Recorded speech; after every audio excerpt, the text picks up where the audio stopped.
New York's Mayor Abraham Beame led a delegation of fellow mayors to Washington today seeking federal financial aid for New York. Robert Shackney has that story. 15 mayors, most from big cities, appealed to the Congressional Joint Economic Committee today for some federal emergency help for New York City, arguing that a New York default would hurt every other city in the country by making it impossible for other cities to borrow money. New York is not here as a supplicant. It is not here for a handout. It's not asking for anything that we haven't done repeatedly for private enterprise, or asking the federal government to do that which it hasn't done indeed for itself.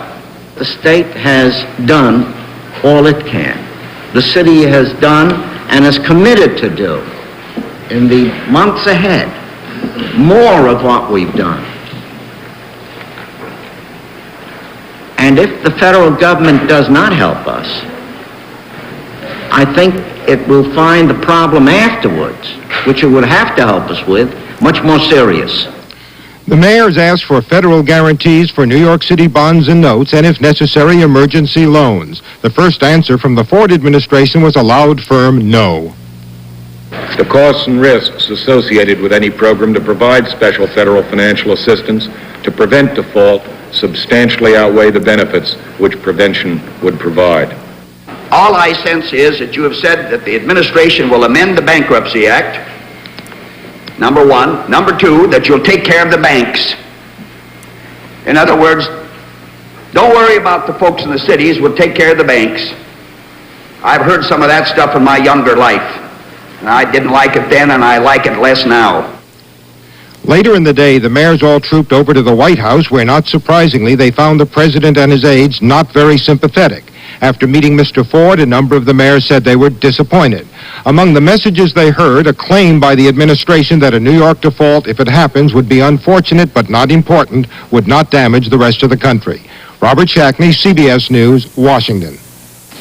AFL-CIO President George Meany has accused Congress of engaging in budget-cutting one-upsmanship with the president. In testimony before the Senate Budget Committee today, Meany called for public work spending, expanded public service employment, and an extension of income tax cuts. George Herman reports. Meany told the committee it had begun to think like a group of White House economists, told Chairman Edmund Muskie he looked more like Federal Reserve Board Chairman Arthur Burns every day. Meany said the real problem is not federal deficits, as the White House claims, but human deficits, large-scale unemployment. And he urged the committee to change its thinking. Having a very succinct, substantive federal government action is needed. The Congress must develop a program to overturn the economic policies of the administration, turn the economy around, put America back to work, and prevent the onset of another economic catastrophe. We repeat, Mr. Chairman, this recession is not over. The official announcements heralding its end are based on statistical nonsense. The recession will not be over until America is back to work. Meany said his economists feel a federal deficit of $90 to $95 billion, $20 billion more than the committee expects, could bring the United States back towards full employment without any serious consequences for the economy. George Herman, CBS News, Washington.